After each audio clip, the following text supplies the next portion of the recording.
Welcome to my channel, The English Grammar Doctor, everyone. Do you ever freeze when trying to speak English, even though you know the words? That moment when your brain is rushing to translate your thoughts and the conversation moves on without you. That feeling of frustration when you have so much to say, but the sentences die in your mind. The truth is, fluency is not a gift. It's a habit. It's about training your brain to think directly in English so that you speak naturally, without pausing, like it's your first language. I want you to listen to me very carefully today, because what I'm about to share is not just another English learning video. This is the exact way I went from freezing in conversations to speaking confidently, without even thinking in my native language first. If you've ever been in a situation where you understood the words but your brain refused to respond, where you felt trapped between languages, where you had so much to say, but all the sentences died in your mind, then this video is for you. I know what that feels like. I know the frustration of knowing the answer in your head, but saying nothing because you're scared you'll sound stupid. I know the pain of people switching to your language because they think you can't handle English. I know the nights where you replay the conversation in your mind, thinking, I should have said this, I should have said that, and I also know something else. You can change it. You can reprogram your brain so that English is not just something you study, but something you think in. When that happens, you don't pause to translate. You don't search for words. You speak naturally without hesitation, like it's your first language. Today, I'm not just going to tell you how to do it. I'm going to take you through my own journey. From the day I hit my breaking point to the moment I could have real conversations without fear, I'll share the small techniques that changed everything for me. The things no textbook will ever teach you. By the end of this video, you will understand why thinking in English is the only way to fluency. Learn how to train your mind step by step. Know exactly what to do from the moment you wake up until you go to sleep to make English your brain's default language. And most importantly, believe that you can do it no matter how shy, slow, or nervous you feel now. So if you've been stuck, if you've been frustrated, if you've been wondering, will I ever speak naturally, stay with me, because this is the video that will finally give you the breakthrough you've been waiting for. Chapter 1, The Breaking Point. My name is Daniel Carter, I'm 25 years old, and this is the story of how I finally started thinking and speaking in English. I grew up in a small town in Spain. My English wasn't terrible. I could understand movies with subtitles. I could pass school exams, but speaking, that was my nightmare. The problem wasn't vocabulary. It wasn't grammar, it was my brain. Every time I tried to speak, my thoughts came in Spanish first. Then I had to translate them into English. And while I was translating, the conversation moved on without me. One morning at the cafe where I worked, a British couple came in.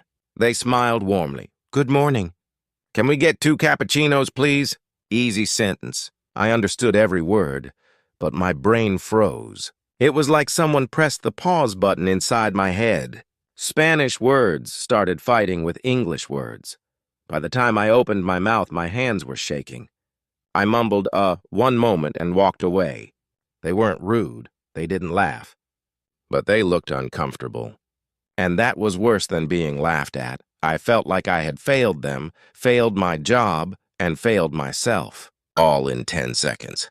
That night I lay in bed replaying it. The scene kept looping. Their voices. My silence. I thought, this will keep happening for the rest of my life if I don't change something now. It wasn't just about cappuccinos. I had bigger dreams. My boss had told me, Daniel, we might open a cafe in London. If your English improves, I could send you there. But I knew, the way I was now, I would never get that chance. That was my breaking point. That night, I promised myself, from tomorrow, I will stop translating. I will train my brain to think in English every single day until it becomes natural. Even if it feels weird, even if people think I'm crazy, even if I make mistakes. It wasn't a casual goal, it was survival. It was my future. And that promise changed my life. Chapter 2. The Big Decision. The next morning, I woke up earlier than usual. I didn't know exactly how to start, but I knew one thing. If I wanted to stop translating, I had to live in English, not just study it. I sat on the edge of my bed, my heart racing like it was the first day of a new job. The promise I made to myself last night wasn't just a thought. It was a contract. If I broke it, I wasn't just losing time. I was losing the future I wanted. The first thing I did that morning was simple but powerful. I looked around my room and named everything I saw in English: bed, pillow, blanket, window, chair. Then I added more detail: soft pillow, blue blanket, open window, wooden chair. At first it felt slow. Sometimes I couldn't remember a word, so I had to search for it on my phone. But I didn't feel bad about it, because every time I found a word, it was like adding a new tool to my mental toolbox. When I brushed my teeth, I didn't think, estoy cepillándome los dientes. I forced myself to think I'm brushing my teeth. It was awkward at first. My brain kept trying to switch back to Spanish. But every time it did, I pulled it back to English. It was like training a puppy. It runs away, but you gently bring it back, over and over. That's how you train your brain, too. On the way to work, I looked at everything: cars, traffic lights, shops, and described them in English in my head. Red car stopping, woman in a yellow coat crossing the street, small bakery on the left. At first, I was only using short, simple sentences, but that was fine. I wasn't trying to be perfect. I was trying to be consistent. At work, I decided to do something uncomfortable. Whenever an English-speaking customer came in, I would force myself to greet them in English first, even if they looked surprised. I didn't wait for the perfect sentence in my head. I just said something simple. Good morning. How are you today? The first time, my voice shook. The second time, I spoke a little faster. By the third time, I noticed something amazing. The sentence came out faster than before. I didn't translate it word by word. It was just there. That's when I realized speed comes from habit, not from studying one phrase for hours. That night, I decided to take this even further. I wrote down a rule for myself. From now on, if I know a word in English, I will use it, even when talking to myself.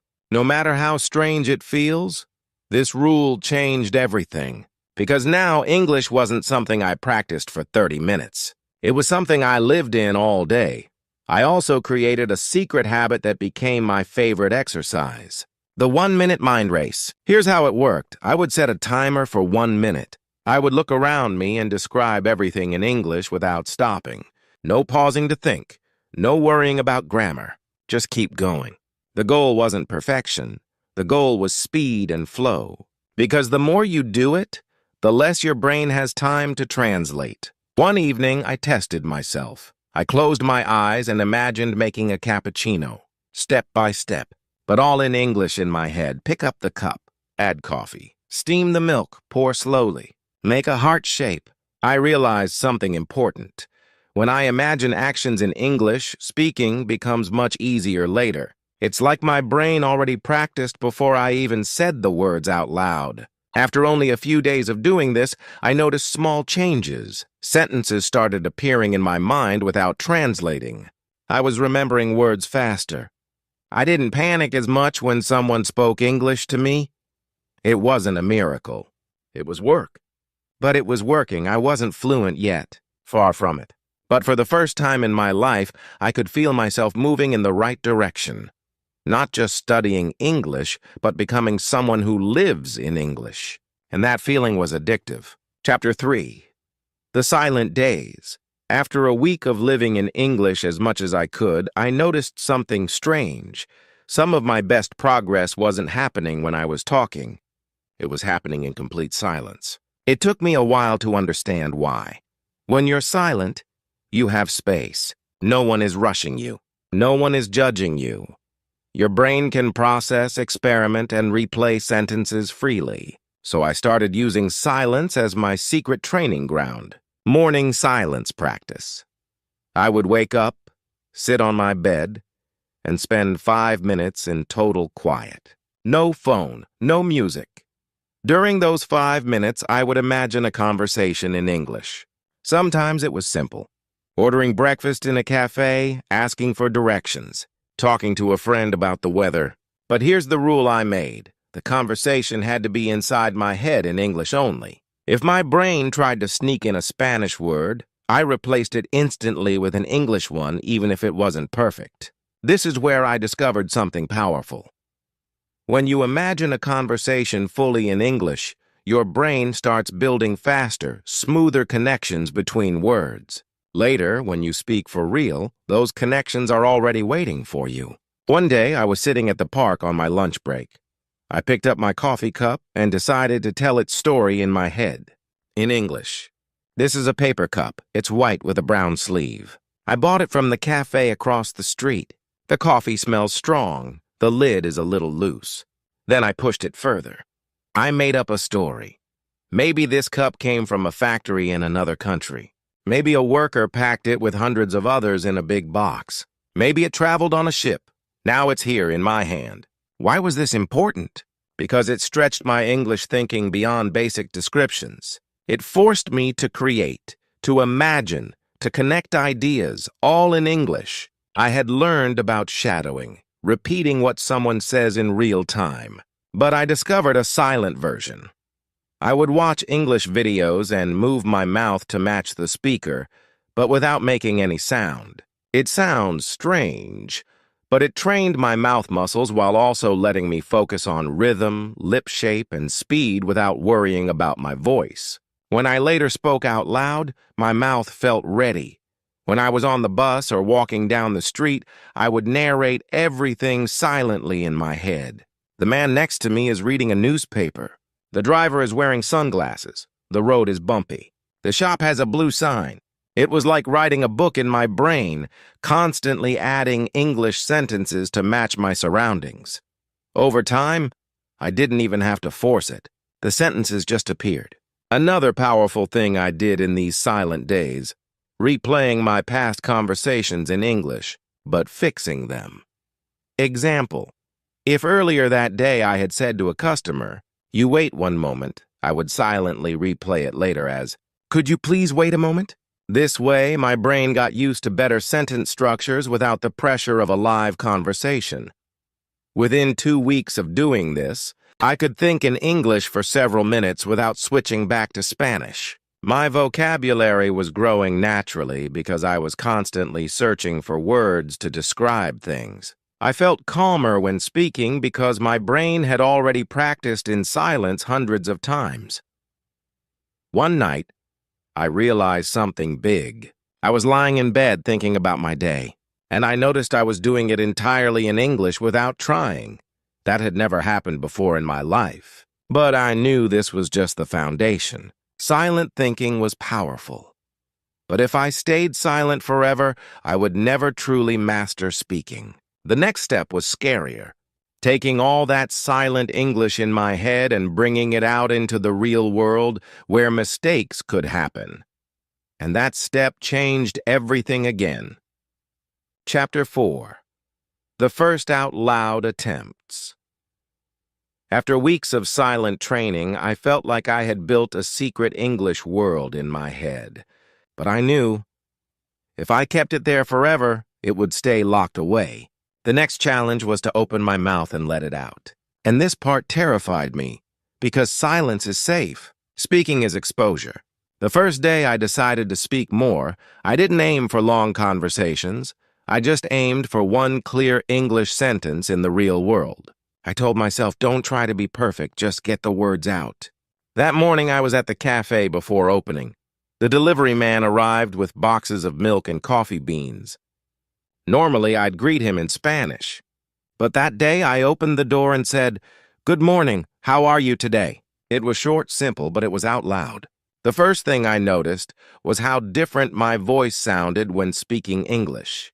It felt slower, like my mouth was testing every sound. I realized this was because my muscles weren't used to moving in English patterns. So I decided to add mouth warm-ups before speaking, repeating tricky English sounds 5 to 10 times. The, like in think, this. Are, like in really, right. Ending sounds like in make, hope, fast. These few minutes made my voice feel freer, my jaw more relaxed. The next step was shadowing out loud. This time, no silent lip-syncing. I matched my voice to the speaker in real time. If they spoke fast, I spoke fast. If they paused, I paused. I didn't care if I made mistakes. My focus was rhythm and flow. I started with short YouTube clips of interviews. One of my favorites was a 2-minute coffee shop conversation. I played it 10 times in a row until my voice almost matched theirs word for word. At work, I set a secret daily goal. Say at least 5 sentences in English before going home. If customers didn't give me the chance, I created the chance. Asking, "Would you like sugar?" Saying, "Your coffee will be ready in a moment," or simply, "Enjoy your drink." The first few times my voice trembled, but each time I spoke, the fear shrank a little. One afternoon, a tourist asked, "Do you know where the nearest ATM is?" Normally, I'd freeze, but I took a breath and answered, "Yes, it's across the street next to the pharmacy." She smiled and said, "Thank you." I walked back into the cafe like I had just won a gold medal. Because in that moment I realized the conversation didn't have to be perfect to feel like progress. To make my speaking stronger, I added the 3-second rule. If someone spoke to me in English, I had only 3 seconds to reply. No time for long thinking or translation. This forced my brain to send words straight from thought to mouth. Example, customer, "Could I get an extra spoon?" Me, of course, "Just a moment." Fast, natural, done. The more I did it, the less my sentences felt built, and the more they felt released.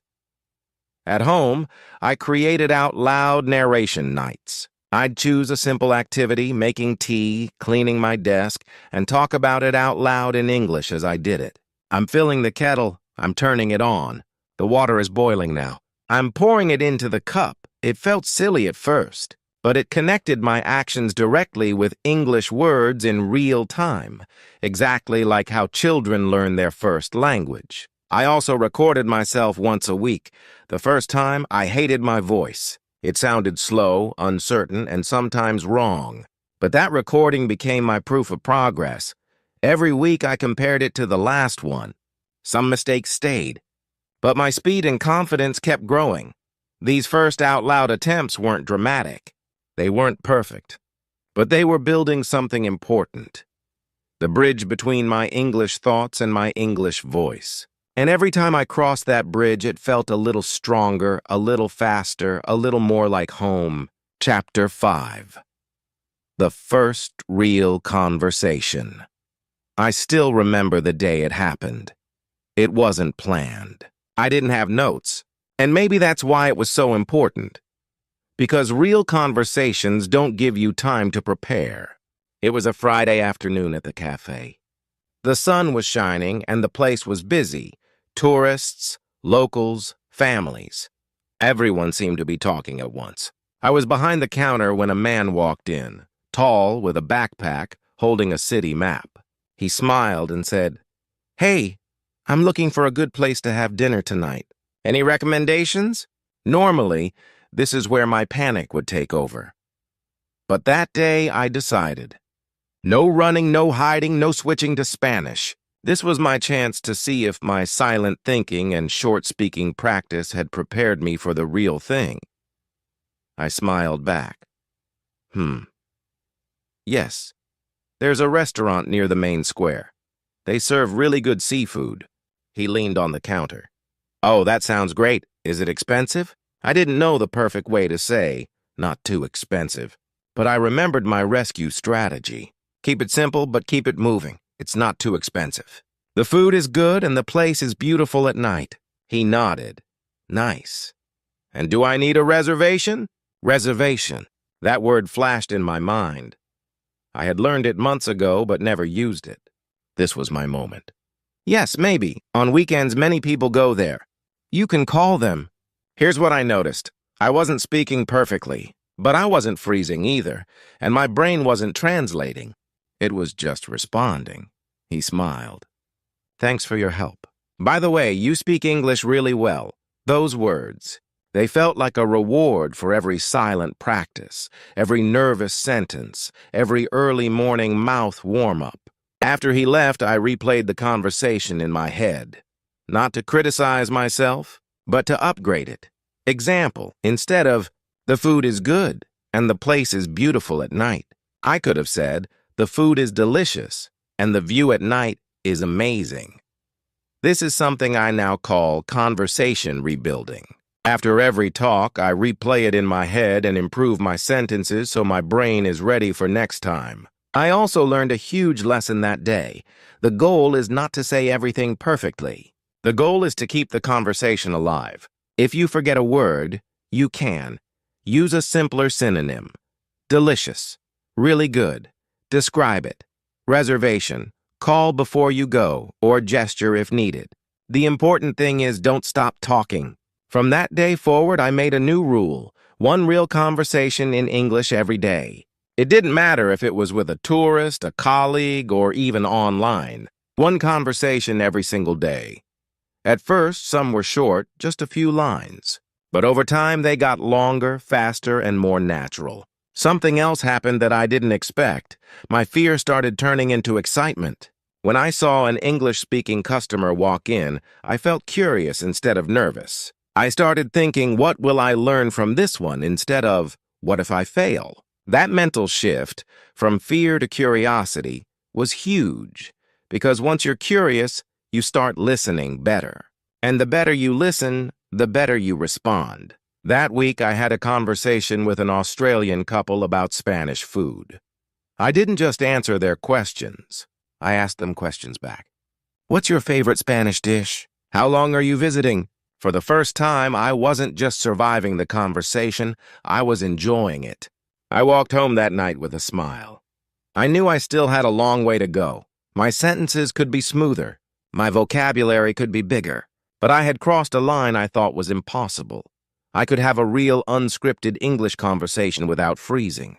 And once you cross that line, you never want to go back. Chapter 6, Breaking the Translation Habit. After my first real conversations, I felt unstoppable for a few days. But soon I noticed something holding me back again. It wasn't fear this time. It wasn't shyness. It was the one habit I had carried with me since I started learning English, translating in my head. Even during good conversations, I realized some of my sentences were still taking the long route in my brain. Native language English speak. It was faster than before, but still not instant. And I knew as long as translation was there, I would never reach true fluency. I decided this had to end. If my brain wanted to translate, I would train it not to. Not by force, but by replacement. Step 1, short thought training. I started with micro thoughts. 2 to 4 word sentences in English only. Instead of thinking, voy a abrir la puerta, and then translating it, I would go straight to, I'll open the door. I did this all day with tiny actions. I'm eating lunch, I'm washing my hands. I'm writing notes. Why short sentences? Because they don't give your brain time to slip into your native language. Step 2. Visual thinking in English. I stopped linking English words to my native words. Instead, I linked them directly to the object or action. Example. When I thought apple, I didn't see the Spanish word manzana in my head. I saw an actual apple, shiny, red, fresh, and connected it straight to the English sound apple. This way, there was no middle step. The English word became the first and only label in my mind. Step 3, real-world reaction speed. I created small reaction challenges for myself. If I saw something happen around me, I had to name it in English immediately without pausing. Bus arrives. The bus is here. Child running. The boy is running. Coffee spills. The coffee spilled. At first, I hesitated. But after weeks of doing this, the speed improved so much that I didn't even realize I was doing it. Step 4. Ban on mental translation. I set a strict personal rule. If I caught myself translating, I stopped mid-sentence and rebuilt it in English. Example. If my brain started with voy a tomar un descanso, I paused and thought directly in English. I'm going to take a break. At first, it slowed me down, but slowly, the direct English thinking became natural. Step 5. Rescue phrases to keep flow. One big reason people translate is because they don't know a word. So instead of stopping and translating, I trained myself to use rescue phrases. It's like, it's something that you use it for example. I forgot the word whisk, used in cooking. So I said, it's something you use to mix eggs quickly. The listener understood, and I didn't break the English flow. Step 6. Double listening technique. I began listening to English conversations in movies, podcasts, or real life and forcing myself to process them in English only. No subtitles in my native language. No mental translation. When a sentence was unclear, I didn't jump to my dictionary immediately. I replayed it in my head, guessed the meaning from context, and kept going. This built my tolerance for not understanding everything, which is essential for real fluency. Step 7. Mind merging. This was my most powerful habit. I merged my daily identity with English completely. If I was writing a shopping list, I wrote it in English. If I was daydreaming, the characters in my head spoke English. If I was thinking about my goals, I described them to myself in English. I wasn't learning English anymore. I was living in English. Within a month of doing this, something magical happened. I caught myself walking to work, thinking about a memory from last summer. And the memory was in English. The voices, the dialogue, the emotions. It felt strange at first, like my brain had switched operating systems, but then it felt freeing. This is when I realized fluency isn't about knowing every word. It's about making English the first language your brain chooses without asking. And for the first time, I felt like I was truly on the way there. Chapter 7. Speaking like you think. After I finally broke the translation habit, something new started happening. When I thought of something in English, I could say it almost instantly, but there was still a gap. My spoken sentences were simpler than the thoughts in my head. I wanted more than just good enough English. I wanted my spoken words to match the complexity, emotion, and speed of my thoughts. I began noticing this gap during conversations at the cafe. For example, a tourist once asked, "What's the best thing about living here?" In my head, I had a long, detailed answer about the smell of fresh bread in the mornings, the energy of the market, the old streets at night. But what came out of my mouth was, "It's nice. People are friendly." It wasn't wrong, but it didn't match what I really wanted to say. I decided to fix this with a new kind of training, thought-to-speech expansion. The goal was simple. Take the thought in my head and practice saying it in full, colorful English, not just the safe version. Step 1. Slow down to expand. I started by slowing my speaking speed during practice, not in real life, but when I was alone. For example, if my thought was, "The weather is nice," I'd say, "The weather is nice today because the sun is shining, the air feels fresh, and it's not too hot or cold." I trained myself to add layers, description, reason, feeling. The more layers I added, the more natural it became to speak in full thoughts instead of cutting them short. Step 2. Use connectors like glue. I realized fluent speakers don't just speak in separate sentences. They connect their ideas with words like because, so, and but, actually, in fact, example. Instead of, "I like this city, people are friendly," I'd say, "I like this city because people are friendly and they're always ready to help you if you need something." These connectors made my speech flow like a river instead of sounding like a list. Step 3. Speak feelings, not just facts. When someone asked me about my day, I stopped giving flat answers like, "It was good." Instead, I added how I felt and why. It was good because I had time to walk by the sea and the sound of the waves made me feel relaxed.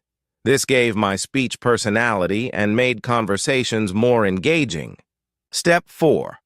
Practice no filter, speaking. Sometimes when we speak, we censor ourselves. We only say the safe part of our thoughts. I practiced speaking everything that came to mind, still politely, of course. For example, if I tasted a new coffee at work, I didn't just say, "It's nice." I'd say, "It's nice." It has a rich flavor, a little stronger than usual, and I can taste a hint of chocolate. The goal was to get comfortable expressing my full thought in English without cutting it down. Step 5, copy the natural flow of natives. I started paying attention to how native speakers told stories. They didn't rush. They used pauses, changes in tone, little fillers like, not to waste time, but to keep the flow natural. I recorded short voice messages to myself, copying this style. It felt awkward at first, but soon my speaking sounded more relaxed and confident. Step 6. Daily real-life testing. I didn't keep this training private. Every day I tested it with real people. When a customer asked about the weather, I'd give them my expanded version. When a friend asked about my weekend, I'd tell them the full story, not just good or busy. Sometimes they looked surprised at my long answers, but I could see they were more interested, more engaged. After a month of this, my spoken English started matching my thoughts almost perfectly. When I looked at something, my brain gave me the words, my mouth said them, and it sounded exactly like I imagined. It was no longer just thinking in English. It was living in English and speaking it in full color. But I wasn't finished. Because even though my speaking had improved massively, I knew there was one final skill that would take me from good to truly fluent. The ability to live my entire day surrounded by English no matter where I was. And that's what came next. Chapter 8. Living in English. After I learned to speak exactly as I thought, I realized something huge. Fluency isn't just about practice sessions. It's about building an entire life that breathes English. If English only exists for 1 hour a day in your life, it will always feel foreign. But if English surrounds you from the moment you wake up until you go to sleep, it becomes your environment. It becomes your natural state. Step 1. English. From the second I wake up, the first words in my head each morning were in English. Not because I forced them, but because I planned for it. Before bed, I placed sticky notes in English around my room. One on the ceiling, good morning. One on my mirror, smile, today is yours. One on my door, let's make it a great day. When I opened my eyes, those words were the first thing I saw, and seeing them triggered my brain to start the day in English mode. Step 2. Breakfast in English. While making breakfast, I narrated everything in English out loud. I'm slicing bread, the butter is cold. The coffee smells strong today. I didn't care if no one was listening, because my goal wasn't to impress. It was to train my mouth to move in English naturally, even during the smallest actions. Step 3. English in my ears all day. If I wasn't talking, I was listening. Podcasts, audiobooks, YouTube interviews. Not background noise, real listening. I chose topics I actually cared about. Travel, food, business, so I didn't get bored. When I heard a phrase I liked, I paused, repeated it out loud, and sometimes even wrote it down. Step 4. Replacing my digital world. Every app on my phone was switched to English. Social media feeds, news, weather, even my shopping app.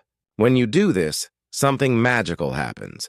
English stops feeling like a school subject and starts feeling like your everyday language. Step 5. Talking to myself without fear. Walking to work, I'd pretend I was giving a tour of the city in English. Cooking dinner, I'd explain the recipe to an invisible friend in English. At first, I felt ridiculous. But after weeks of doing this, my speaking became smoother. Because I was practicing in real life, not just in a quiet room with a textbook. Step 6. Real English interactions every day. I made a rule. Talk to at least one person in English daily. Tourist? Yes. Colleague who's learning English? Yes. Online video call with a stranger? Yes. Some conversations lasted 20 seconds. Some lasted 10 minutes. But the point was, English wasn't an occasional event anymore. It was part of my normal day. Step 7. Using English for real tasks. I started doing my real-life tasks in English. Searching for recipes online. Reading product reviews before buying something. Watching how-to videos for skills I wanted to learn. When you use English to actually get things done, it becomes more than a language. It becomes a tool for life. Step 8. Thinking ahead in English. I trained myself to prepare my English sentences before I needed them. Walking towards a customer, I'd plan my greeting in English about to meet a friend. I'd think about the first question I'd ask. In English. This removed hesitation because my brain was already warmed up before the conversation started. Step 9.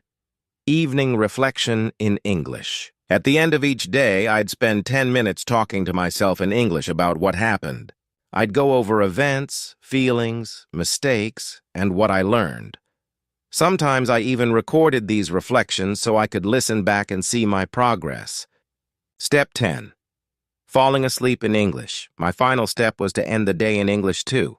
Before sleeping, I'd listen to a calm English audiobook or imagine a story in English in my head. Some nights, I'd replay a great conversation I had that day, word for word. By doing this, I wasn't just studying English. I was living inside it 24/7. After a few months of this, something incredible happened.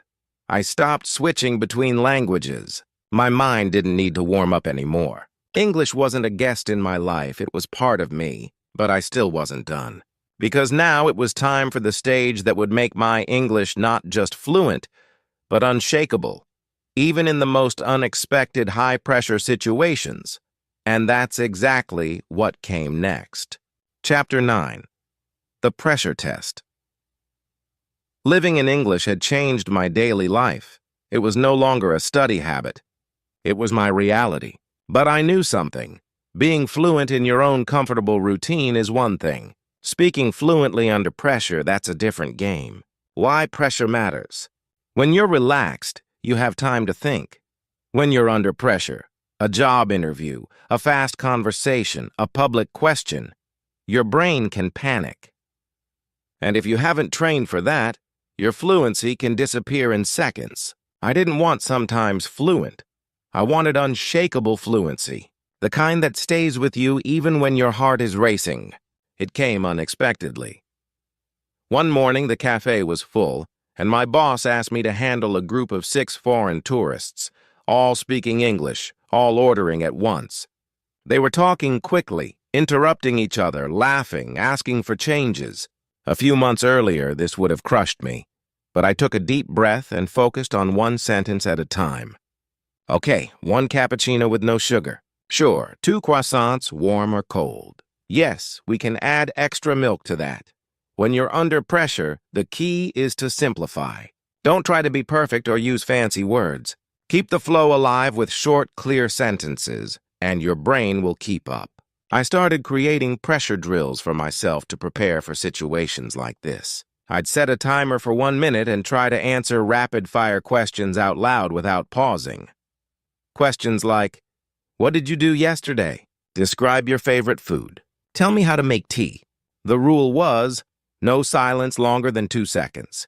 I'd pick a random object, a shoe, a pen, a lamp, and speak about it in English for 1 full minute.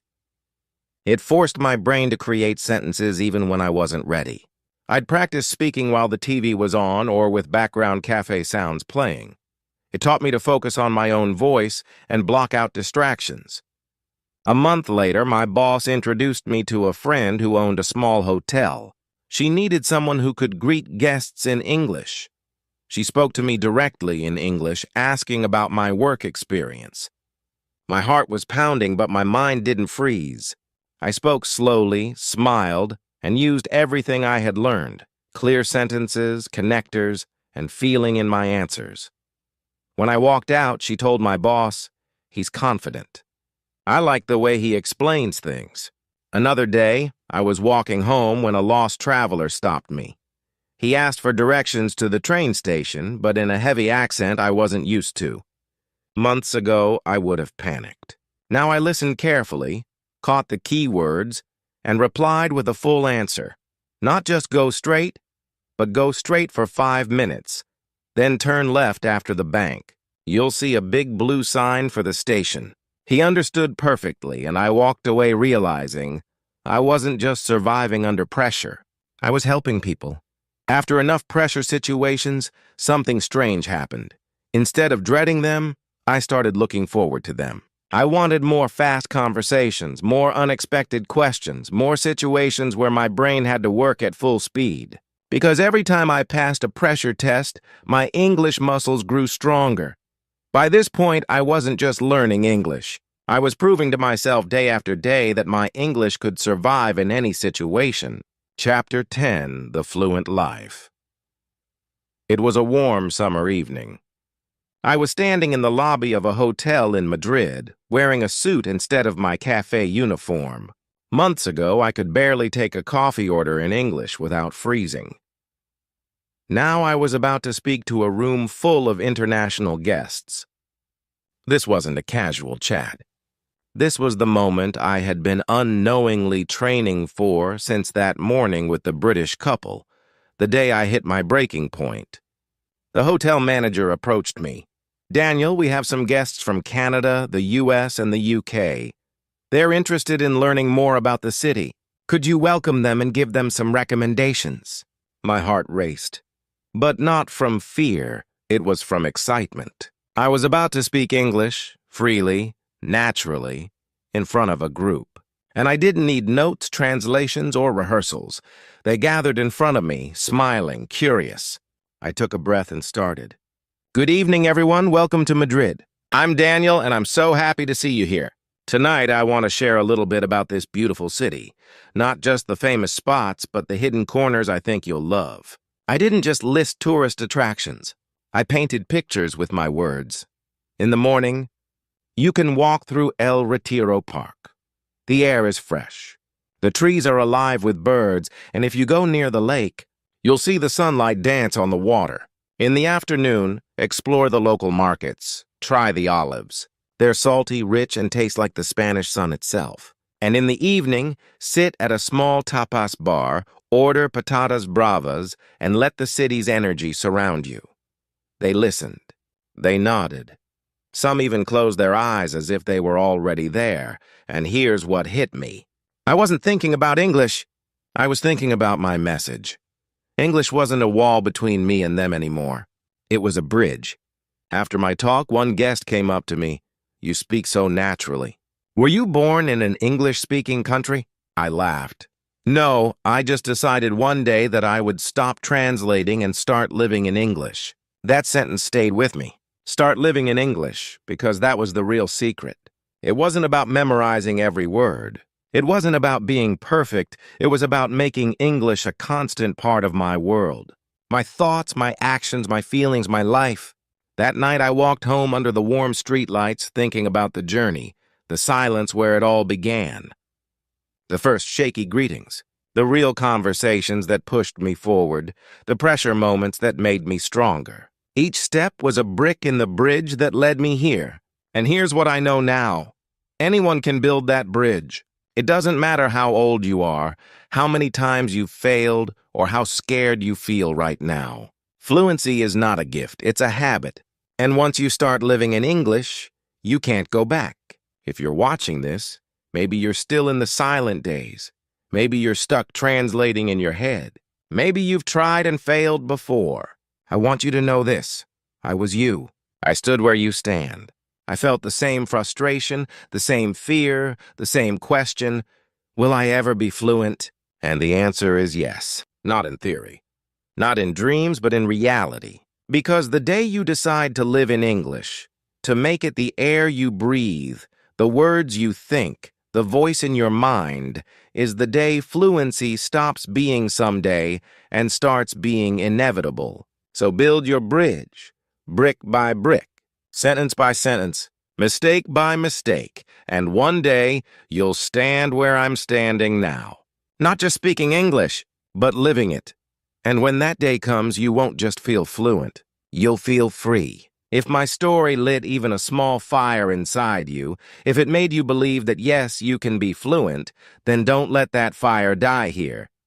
Hit subscribe right now. Because this channel isn't just about learning English. It's about transforming your life through it. Every video is another brick in the bridge you're building. And if you stay with me, I promise, one day you'll look back and realize that the English you once dreamed of is now the English you live in. You can build the bridge from being stuck to being fluent. Fluency starts being inevitable the day you decide to live in English. Are you ready to stop being a student of English and start being someone who lives in it? Commit to one small step today. Choose one room in your home and spend 5 minutes silently naming and describing everything you see in English, adding detail like soft pillow or open window. Start that habit now, and to keep building your bridge, brick by brick, hit subscribe to join the community dedicated to making English your reality.